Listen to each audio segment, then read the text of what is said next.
When Abraham was very old, his son Isaac had grown to be a man. So Abraham sent one of his servants back to the land where his relatives lived to bring back a wife for his son Isaac.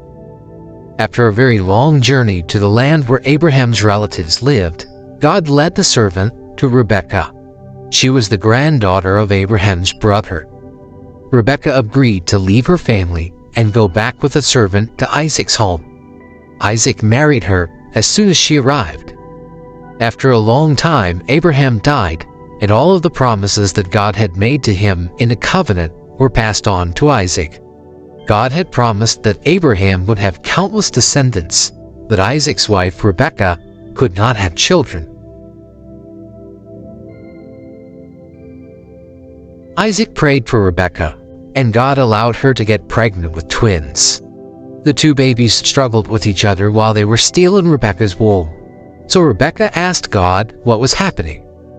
God told Rebekah, "Two nations will come from the two sons inside of you. They will struggle with each other, and the older son will serve the younger one." When Rebekah's babies were born, the older son came out red and hairy, and they named him Esau. Then the younger son came out holding on to Esau's heel, and they named him Jacob.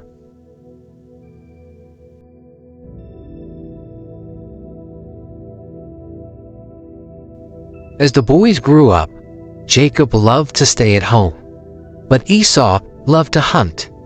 Rebekah loved Jacob, but Isaac loved Esau. One day, when Esau came back from hunting, he was very hungry.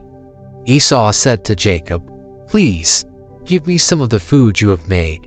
Jacob responded, "First, give me your rights as the oldest son."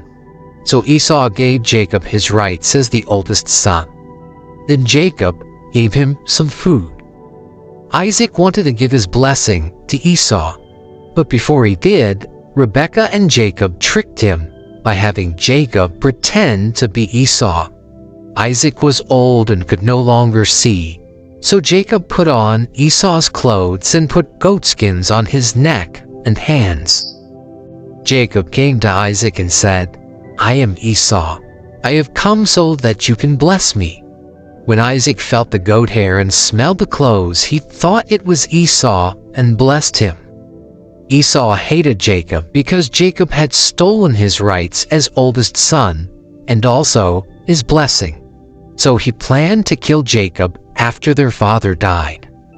But Rebekah heard of Esau's plan, so she and Isaac sent Jacob far away to live with her relatives. Jacob lived with Rebekah's relatives for many years. During that time, he married and had 12 sons and a daughter. God made him very wealthy. After 20 years away from his home in Canaan, Jacob returned there with his family, his servants, and all his herds of animals. Jacob was very afraid because he thought Esau still wanted to kill him. So he sent many herds of animals to Esau as a gift. The servants who brought the animals said to Esau, "Your servant Jacob is giving you these animals. He is coming soon."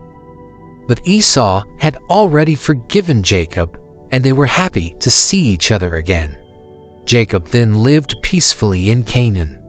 Then Isaac died, and Jacob and Esau buried him.